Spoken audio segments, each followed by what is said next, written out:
আরে সব কিছু ভ্যাট সহ কেন? এসব ভ্যাট না দিলে কি হয়? আমি কি করে বুঝবো এসব টাকা সরকার পাবে? স্যার, আমরা এনবিআর অনুমোদিত সফটওয়্যারই ব্যবহার করি।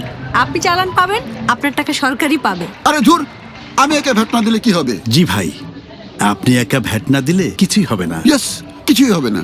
ওই যে শিশু, ওর স্কুল হবে না, খেলার মাঠ হবে না, হাসপাতাল হবে না, মানে ওর ভবিষ্যৎই হবে না।